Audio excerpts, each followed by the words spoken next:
Bonjour, bienvenue à cette conférence que j'ai intitulée Bâtir son projet professionnel.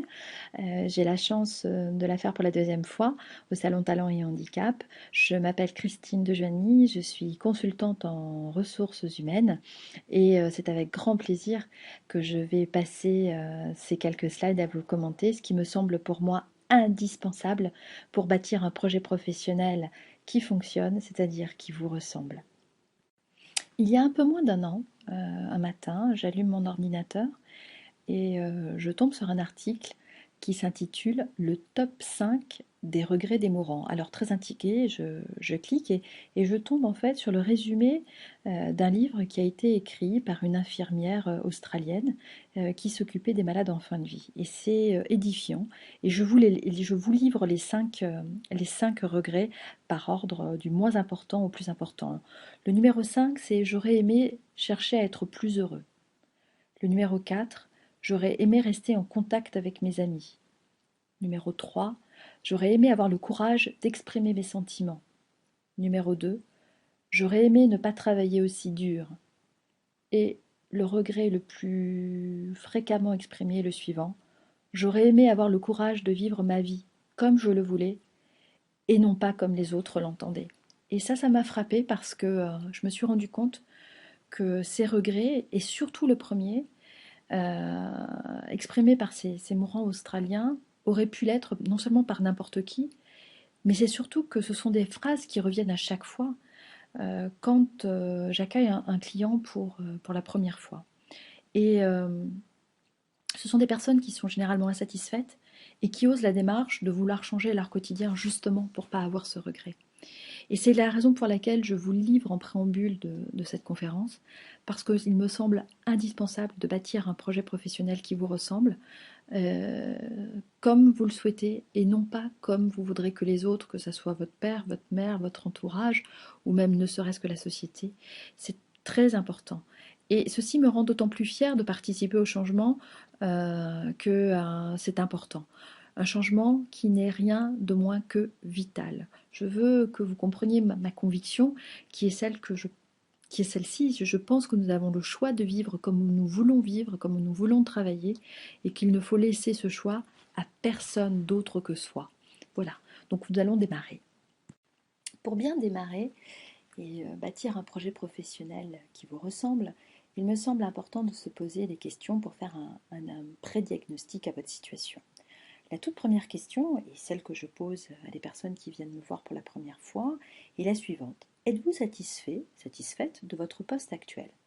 Alors ceci vaut aussi pour les personnes qui sont en recherche d'emploi par rapport à leur situation actuelle, même s'ils ne sont pas expressément en poste. Et il me semble important d'examiner votre situation, ce qui vous a réellement plu et ce qui vous a moins plu. Faire tout simplement une colonne plus et moins. La difficulté de l'exercice réside dans l'honnêteté avec laquelle vous allez le faire.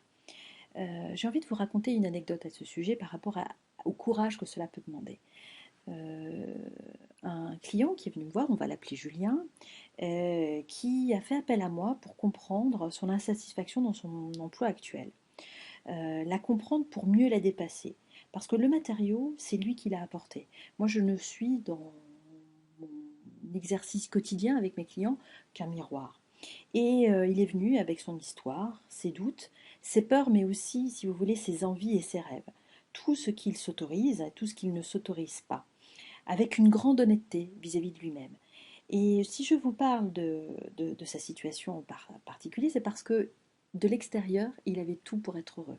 C'est-à-dire qu'il était vice-président à moins de 40 ans de la filiale d'une grande banque française, qu'il avait un salaire avec 6 chiffres et que l'avenir lui paraissait totalement radieux, aussi bien aux yeux de son entourage que de sa hiérarchie. Mais voilà, il faut du cœur et du courage dans cette situation, on va dire, soi-disant rose, pour se dire, mais mon Dieu, ça ne me correspond pas pleinement et je n'ai pas envie d'être un zombie à 40 ans. Donc tout ça, si vous voulez, montre à quel point l'honnêteté de sa situation est un point crucial pour bâtir un projet professionnel. La deuxième question, c'est ai-je la possibilité d'acquérir de nouvelles compétences et de me perfectionner? C'est essayer de se souvenir à quand remonte votre dernière formation et tout ce qu'elle vous a apporté. La troisième question, c'est suis-je motivé? C'est-à-dire, qu'est-ce qui me fait lever le matin? Listez toutes les motivations qui font que vous êtes heureux d'aller travailler ou les situations, dans une situation antérieure, toutes les situations, toutes les motivations euh, qui vous faisaient dire oui, chouette, aujourd'hui je vais aller travailler, c'est important. La quatrième question qu'on peut se poser, c'est avez-vous rencontré des personnes intéressantes? Les projets ou les événements auxquels vous participez vous permettent d'être en contact avec de nouvelles personnes. Et la richesse et l'intérêt d'un poste ou d'une activité professionnelle peut aussi se mesurer en nombre de personnes marquantes, différentes, intéressantes que vous avez rencontrées. Et la dernière, et non des moindres, c'est suis-je incontournable? C'est-à-dire qu'il faut se poser la question des compétences et ce qui vous rend indispensable à votre entreprise, puisque c'est de votre employabilité qu'il s'agit. Votre employabilité dépend de cette question. Et mon conseil, c'est de faire la liste de tout ce qui vous rend indispensable à votre entreprise. Parce que si votre travail se limite uniquement à vous pointer à l'heure et à respecter des consignes, eh bien on peut dire que votre emploi ou votre futur emploi eh bien, est en danger. C'est une des prédictions du gourou du marketing américain qui s'appelle Seth Godin, qui dans son dernier livre Êtes-vous indispensable en fait l'apologie. Il faut imaginer une activité, un emploi dans lequel vous avez une valeur ajoutée, dans laquelle votre créativité et tout ce que vous pouvez apporter à quelque chose d'unique et qui en fait quelque chose d'irremplaçable. Vous vous êtes déjà posé la question de savoir comment vous voyez votre travail. Est-ce que c'est un emploi? Est-ce que c'est un moyen de faire carrière ou c'est plutôt de l'ordre de la vocation? Et ces trois éléments de réponse ont été soulevés par la documentation anglo-saxonne dans le domaine de l'activité professionnelle. D'ailleurs, les anglo-saxons dans ce domaine sont bien en avance par rapport aux autres. Mais si l'on devait résumer, on pourrait suggérer que les salariés voient leur travail soit comme un emploi, c'est-à-dire où l'importance est accordée aux aspects financiers, c'est la première chose qui prime, c'est-à-dire ben voilà, mon travail c'est avant tout une source de revenus parce que c'est essentiellement alimentaire. La deuxième c'est carrière, c'est est-ce que je donne la priorité à l'avancement et au statut social qui me permet d'avoir une reconnaissance par rapport à mon entourage, une reconnaissance des autres, ou est-ce plutôt une vocation où l'accent est plutôt mis sur le plaisir que l'on trouve à exercer un travail, quel qu'il soit, mais qui permet de se réaliser, qui est socialement utile et qui a du sens pour nous? Eh bien, on s'aperçoit, quand on pose ces questions et qu'on mesure la satisfaction professionnelle, ben, sans surprise que toutes les conclusions de plein d'études mettent en évidence que ce sont les personnes qui voient leur travail plutôt comme une vocation, qui se déclarent généralement avoir le plus de satisfaction au travail, comme dans l'envie en général, et un projet professionnel qui vous ressemble, me semble-t-il, procède de ça. Donc, c'est important de voir que si vous voyez aujourd'hui votre travail comme un emploi ou si c'est pour faire carrière, le projet professionnel sera un peu différent et ne vous apportera pas toute une satisfaction, d'après les études, hein, une satisfaction maximale. Alors, pour bâtir ce projet professionnel, il faut le replacer aussi dans un contexte de marché. C'est-à-dire que tout n'est pas réalisable, tout n'est pas possible. Il faut tenir compte de certains éléments, comme le marché de l'emploi, c'est ce qu'il est aujourd'hui, des réalités économiques et du niveau de qualification que vous pouvez avoir, votre niveau d'études. Pourtant, il est possible, bien plus qu'on le croit, de trouver chaussure à son pied, c'est-à-dire de s'orienter vers une activité à la fois accessible et proche de ses goûts et de ses aspirations profondes. Ça, j'y crois très profondément. La première étape pour bâtir son projet professionnel consiste à se connaître soi-même. Bien se connaître est donc indispensable. Selon les résultats des études, le premier facteur de motivation pour un changement de carrière est une meilleure conscience des facteurs individuels qui contribuent à la réussite professionnelle et à l'épanouissement personnel. Que l'on soit au début, au milieu ou en fin de carrière, cela vaut la peine d'investir en ce sens. Les enjeux sont fondamentaux car s'orienter, c'est construire clarifier et transposer son identité en termes professionnels. C'est donc un choix vital pour bien bâtir un projet professionnel. Alors vous l'avez compris, bien se connaître est une étape indispensable pour bâtir son projet professionnel. Avez-vous déjà remarqué comment nous sommes plus focalisés sur nos faiblesses que sur nos forces? Comment nous nous attachons à travailler plutôt nos points d'amélioration plutôt qu'à développer les sujets sur lesquels nous sommes déjà performants? Eh bien, ceci remonte à l'école. Souvenez-vous, déjà à l'école, il fallait avoir la moyenne partout. Il fallait concentrer ses efforts, par exemple en maths, pour passer d'un pénible 8 sur 20 à ce fameux 10 sur 20 qui faisait et plaisir à nos professeurs et à nos parents. Mais tu as déjà 16 sur 20 en philo. Pourquoi travailler encore ta philo, même si tu aimes ça, alors que tu pourrais concentrer tes efforts en mathématiques? Eh bien, tout démarre de là. Ces présupposés faiblesses génèrent la peur de ne pas être à la hauteur, d'échouer ou d'être ridicule. Et l'être humain est programmé pour porter sa vigilance sur ce qui représente un danger, et son instinct de conservation lui ordonne d'attacher principalement à le réduire. Voilà dans quoi s'envole toute notre belle énergie. C'est pourquoi identifier vos zones de performance, évaluer leur potentiel et s'atteler à les développer, c'est s'inscrire dans une belle dynamique de progrès. Dans le cadre professionnel, il est bien plus facile, si, je vous en prie, croyez-moi, d'investir toute votre énergie à optimiser ce que vous faites déjà très bien, plutôt que d'essayer de corriger vos soi-disant manques que vous pourriez effectivement déléguer à quelqu'un d'autre. Nous détestons naturellement le changement et nous voulons modifier notre comportement. Mais cela exige une motivation sans faille, parce que la motivation se nourrit du désir. Lui-même se nourrit du plaisir.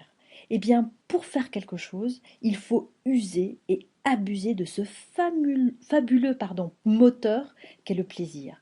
Par exemple, le plaisir à rédiger, ou le plaisir à construire un nouveau tableau Excel plus efficace, ou tout simplement le plaisir que l'on éprouve à aider quelqu'un d'autre. Ces points d'amélioration identifiés par les autres s'effaceront derrière vos nouvelles motivations jusqu'à devenir totalement insignifiants. Posez-vous cette question. Et vous, qu'avez-vous plaisir à faire au quotidien? Très important le plaisir. Ensuite, pour bien se connaître, il faut identifier les freins qui se dressent quand vous avez envie de faire quelque chose. Réussir, c'est aussi connaître son mode de fonctionnement et ce qui risque de faire capoter toute l'affaire. Il y a deux principaux freins au changement. Le premier, c'est « je n'ose pas me lancer ». Remotivez-vous en vous servant du passé comme tremplin. Repensez à 3 moments de votre vie où vous avez particulièrement brillé. Concentrez-vous sur ce que vous avez ressenti et laissez-vous dynamiser par ces succès antérieurs. Dites-vous que toutes ces expériences sont reproductibles. Si vous l'avez fait une fois, vous pouvez le faire plusieurs fois. Il y a un autre frein que l'on peut identifier qui est « je commencerai demain » ou « je commencerai après-demain ». Vous savez, c'est cette fâcheuse tendance à tout remettre au lendemain. Et ça s'appelle la procrastination. 20% d'entre nous seraient des procrastinateurs chroniques. De manière générale, ce ne sont pas des personnes paresseuses, mais plutôt des personnes qui sont angoissées par l'échec. On remet à plus tard par peur de ne pas y arriver. C'est assez logique, hein. Tant qu'on n'a pas essayé, on n'a pas échoué, vous n'avez pas réussi non plus. Réussir est avant tout une question d'entraînement. Et puis, il y a aussi souvent vous savez, cette fameuse pensée qui est vouloir être le meilleur sinon rien. En fait, ça, c'est une stratégie d'évitement. C'est un excellent alibi pour rester dans un contexte familier, même s'il ne nous convient plus du tout. C'est rester dans sa zone de confort. C'est un alibi que l'on se fabrique inconsciemment le plus souvent. Par exemple, imaginez-vous que vous préférez souffrir dans une situation inconfortable, mais qui est connue, plutôt que de risquer d'avoir une bonne surprise. Eh bien voilà, c'est se cacher derrière l'excuse d'une reprise d'études, d'un changement de travail, peu importe, qui vous semble aujourd'hui insurmontable, mais qui est tout à fait envisageable sur le long terme. Une fois que l'on a déterminé ce que l'on a plaisir à faire et que l'on a identifié ses principaux freins, pour continuer à bâtir son projet professionnel, il faut déterminer son modèle de réussite. Qu'est-ce que j'entends par modèle de réussite? C'est de savoir, plus précisément, ce qui vous motive dans la vie et ce que vous avez réellement envie d'accomplir. En étant sincère, il s'agit de vos propres désirs et pas ce que l'on attend de vous, ce que vous voulez vous réellement. Il faut lâcher la bride à vos rêves, sans tenir compte, dans un premier temps, de l'aspect réaliste ou pas de l'objectif. Si vous avez du mal à définir votre modèle, vous pouvez essayer la technique d'identification suivante. Recherchez parmi les personnes de votre entourage ou des personnalités connues. Cherchez la personne à laquelle vous souhaitez ressembler, psychologiquement et physiquement. Par exemple, en premier lieu, l'identité, qui concerne la représentation de soi. On y trouve des critères d'appartenance, mais aussi de créativité. Par exemple, vous pourriez vous poser la question, si j'étais une célébrité, je serais... À vous de compléter la suite de cette phrase. Il y a aussi le deuxième élément, c'est la relation aux autres, pour lesquels l'entourage, les amis, la famille ont une grande importance. Là, c'est le lien affectif et relationnel qui apparaît comme un stimulant. Par exemple, vous pourriez vous poser la question de j'aimerais réussir ma vie sociale comme, à vous aussi de compléter cette phrase. En troisième lieu, vous pouvez prendre l'élément de la carrière, qui touche au statut social, à l'argent ou à l'influence que l'on exerce sur autrui et sur son environnement. C'est j'aimerais avoir la même carrière que, et vous complétez, par un personnage qui vous inspire. Et bien ça vous permet de dresser, de bâtir, de mettre des pierres angulaires à votre édifice pour déterminer votre modèle de réussite. Il y a un outil de prédilection avec lequel j'adore travailler quand j'accompagne des personnes qui sont justement en questionnement professionnel, qui est le test Strong. Le test Strong, dont vous trouverez l'adresse du site internet à la fin de cette présentation, est un outil qui permet de révéler ce que vous aimez faire, les intérêts professionnels. Qu'est-ce qui m'enthousiasme de faire au quotidien? Alors ce ne sont pas les valeurs, hein, je parle bien des intérêts.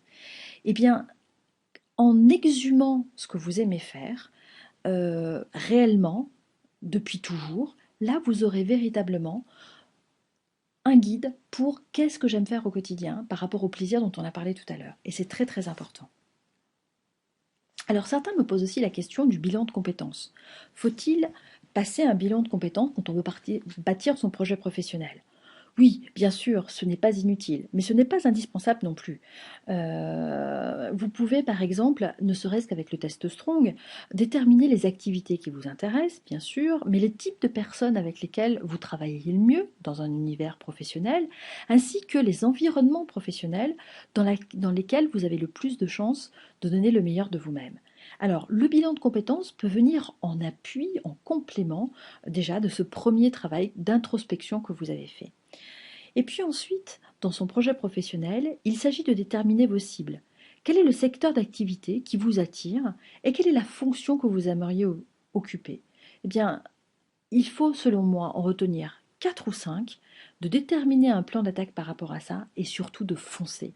Parce que je suis persuadée que la seule façon de produire un travail fabuleux est d'aimer ce que l'on fait. Dernière étape pour bâtir son projet professionnel est celle de se fixer des objectifs. Moi, je vous propose la chose suivante. C'est quand vous allez aborder ce programme, c'est détendu. Vous allez attaquer cette phase de success plan. Vous allez baliser la route qui mène à la réussite, mais vous allez y aller très doucement. Vous allez attaquer la phase concrète, qui est celle du domaine du réalisable. Souvenez-vous, tout à l'heure, je vous demandais de lâcher la bride à vos rêves dans une façon qui n'était pas forcément réaliste, mais maintenant, on va remettre ces rêves-là que vous avez imaginés, identifiés, dans un contexte plus réaliste. C'est-à-dire qu'il va falloir se fixer des objectifs réalisables, parce que c'est la seule façon pour qu'ils soient atteints. Pour ne pas se décourager et vous détourner de votre propre réussite, la notion de temps est primordiale. Ces objectifs doivent être en relation avec les 3 domaines cités précédemment. Ce que je peux vous indiquer comme astuce, c'est par exemple d'inscrire sur une feuille une centaine de buts que vous rêvez d'atteindre. Sans se restreindre, vous les mettez les uns à la suite des autres. Ensuite, une fois que vous avez atteint la centaine de buts à atteindre, vous les classez en 5 groupes en fonction de leur délai de réalisation. Par exemple, je vous propose 6 mois, 1 an, 3 ans, 5 ans et 10 ans. Dans chaque groupe, vous commencez à les éliminer en fonction de vos envies, de ce qui vous semble réalisable, jusqu'à ce qu'il n'en reste plus que 2 par catégorie. Eh bien, pour parvenir à s'y mettre, je vous propose de remplacer le je dois faire ceci, je dois atteindre tel résultat, par plutôt je veux atteindre tel résultat. C'est très différent de se dire je dois maîtriser l'anglais, qui a une connotation d'effort, de pénibilité, à plutôt j'ai envie, je veux maîtriser l'anglais, qui est quelque chose de plus actif. Eh bien, vous vous fixez des objectifs accessibles et pas délirants en termes de timing. Vous prenez votre temps et vous vous répartissez toutes les tâches que vous vous étiez, par exemple, fixées en un seul jour, et bien vous les répartissez sur une semaine. La notion de temps est primordiale. Un objectif sera d'autant plus facilement atteint que vous aurez précédé par étapes intermédiaires, étape par étape. Il faut fractionner le parcours. Il faut poser des balises, des indicateurs qui soutiennent et qui prouvent que vous êtes sur la bonne voie. Il est totalement irréaliste et décourageant en plus de se dire je dois parler anglais parfaitement. Il faut élaborer des petits pas qui rapprochent progressivement du but. Tous les micro-objectifs doivent être réalisables. Chaque mini-objectif atteint est une satisfaction et un encouragement en soi. Établissez par exemple un calendrier pour la semaine à venir et attaquez dès demain. Recommencez de semaine en semaine en démarrant avec un objectif à court-moyen terme. Pour avoir une vision claire de ces objectifs et de s'y tenir, vous pouvez utiliser cet outil qui est aussi simple qu'efficace. C'est un planning tout simple, noir sur blanc. Jour après jour, vous inscrivez sur votre agenda tous les micro-objectifs. Vous vous laissez un jour de vacances si vous en avez envie.